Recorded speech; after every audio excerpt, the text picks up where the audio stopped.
Hey everybody, C-Key here, and I'm coming to you guys with another video, and this video is, let's call this a review and a comparison, okay? Now, I promised you guys in a video I did, it was on hot new products from the drugstore, I believe it was, and I talked about these babies right here. And this is the Maybelline Dream Velvet Soft Matte Hydrating Foundation. So when I initially did the video, I showcased the color 95 Coconut. I also told you guys that I have another Maybelline product that is 95 Coconut as well, but that the color in that 95 Coconut is totally different from this 95 Coconut. And I told you guys that if I found this foundation and it was my color, I would come back and I would do a review. However, the 92 Caramel is too light and the 95 Coconut is too dark. So what I'm going to do is I'm going to mix them together, and that is what I have been doing when I've been rocking this foundation. So what I'm going to do today is a twofer, because I'm gonna give you a 2-for-1 special, okay? And not only am I going to review this foundation for you,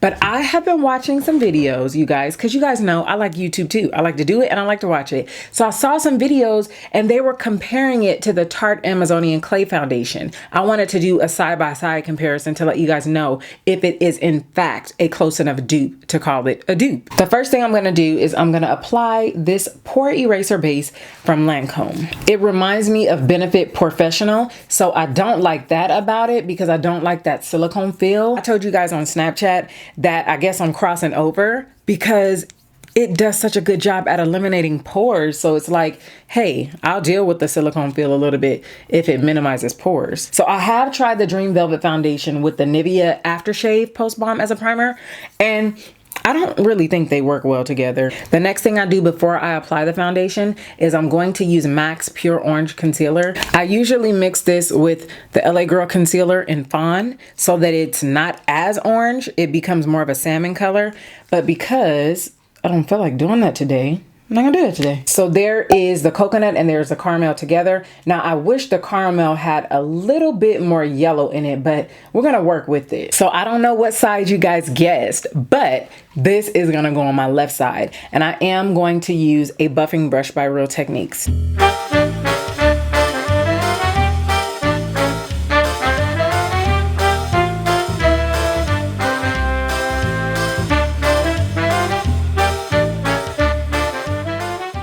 So this is the Tan Deep Honey and this is the Rich Honey. So we're going to mix those two together. And for the application on this side, I'm also going to use a Real Technique brush, but this brush is the Expert Face Brush.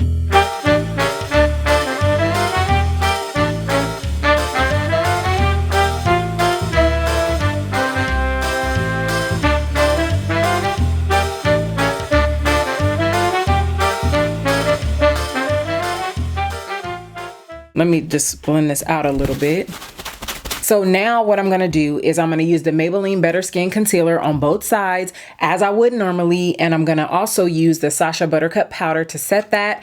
And to finish off my face, I'm going to use my BH Studio Pro powder. Now you guys, in the summertime, I really didn't show this powder a lot of love because I needed something more mattifying to help keep my foundation in place. But since we're in the fall time and we're knocking on winter, I went back to Old Faithful and it's been doing me right. I'm going to contour, highlight, do all that good stuff. And then I'm going to come back to you and we're going to see if you guys can tell the difference at all. Okay. All right, y'all. So this is the final look.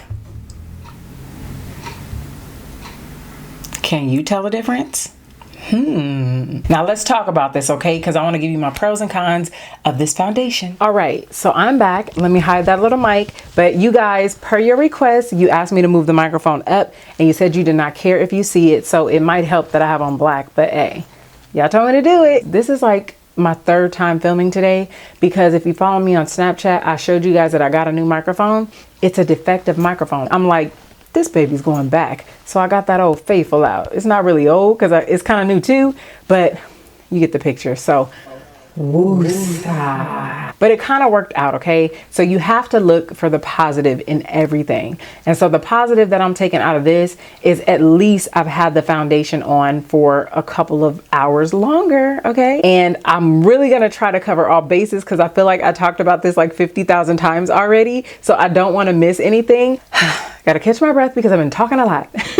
So the reason that I wanted to do a comparison video is because out of all the videos that I've seen about this foundation, a lot of people wanted to compare them to the Amazonian Clay Foundation. So you know me, being the researching nerd that I am, I was like, aha, let's see if it's really comparable. So as far as it being similar in the wear time, you definitely can see the difference. I look a little more dewy on this side, and then on this side, I don't. So before we go on with the video, I need to blot because I'm not gonna wanna edit this with me looking all dewy like that. Looks pretty good though, huh? When I blot it all down, you can't even tell the difference. I mean, I can't. So it comes in 12 shades, the lightest color being warm porcelain and the deepest color being 95 coconut, okay? Now, hopefully Maybelline has some more colors brewing in the lab because I don't know if you guys are aware, but if you follow me on Instagram, Facebook, or here, I mentioned to you guys and I posted pictures on my other social media platform that Maybelline came out with more shades of the Fit Me Matte Plus Poreless Foundation.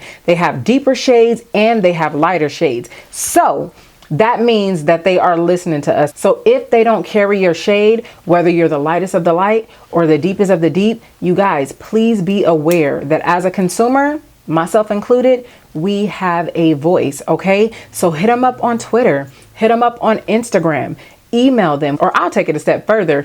If you want one of your favorite YouTubers to review the product line or review a collection for you, hit them up and let them know, hey, I would love to see such and so, you know, review this on their channel because I really want to buy your product. I really want to patronize your company, but I need to see what the colors look like. And so far it's not looking like they're in my range and yada, yada, yada. So now we are going to go into the product details. The product details state that this is Maybelline's first hydrating matte foundation for 100% velvet smooth perfection.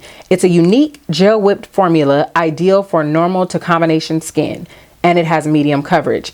It says why you'll love it. This refreshing gel whipped foundation leaves complexion perfected and smooth with a velvety soft matte finish while skin stays hydrated for 12 hours. As far as it being a medium coverage foundation, I totally feel that it is medium coverage, but it has great coverage. I feel that it is buildable to full coverage because look at that. Like, it looks great. It looks just as good as Tarte Amazonian Clay. And from what I remember, Tarte is a full coverage foundation. Now, it does say that it's for normal to combination skin. So I don't know how to work out for my oily girls, but I definitely am combination and I tend to get oily right here, sometimes right here and a little bit above the brows, as you saw when I blotted. So I don't know how to work out for you, but if you use maybe a mattifying primer, a setting spray, it may work out.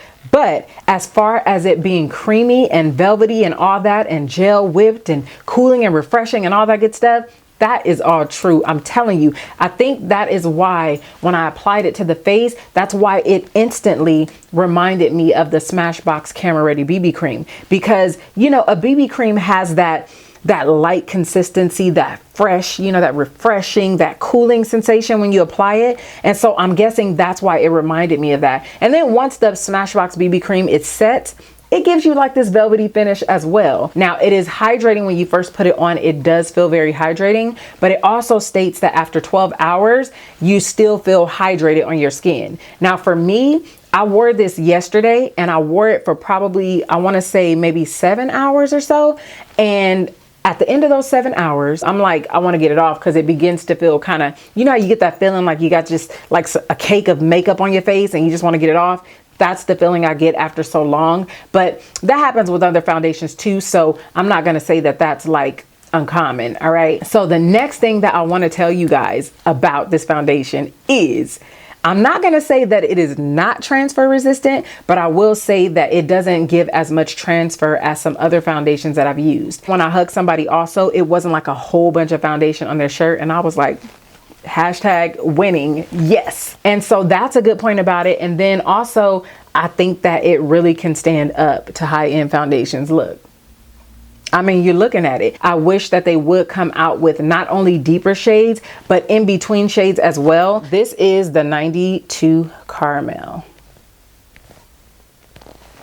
And that's what that looks like. So the next color right here is 95 Coconut. And there that is. And this one is the Tan Deep Honey by Tarte. So you see, if they gave me a little bit more yellow like they did in Tarte, it would be great. And then this one right here is Rich Honey. And And I know that you guys saw me do the demo and you saw me put them on, but I also wanted you guys to see them up close and personal in the swatches. So now I'm going to swatch the Smashbox BB cream. So yeah, that is what it is.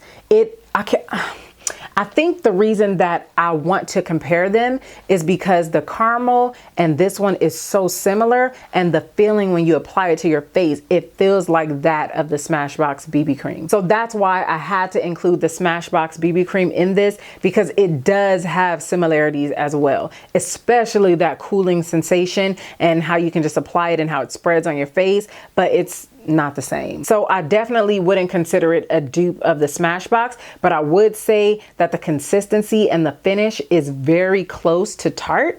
However, Tarte stays more matte all day. As you saw when I started talking to you guys, this side was more dewy, but this is a pretty good foundation. So that is my final thoughts on the foundation. So not only did I fulfill the promise that I gave you guys by giving you a review, but I gave you a twofer. I gave you a 2-for-1 special, okay? A review and a comparison. What?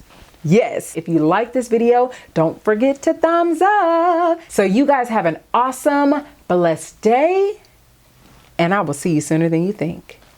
Bye.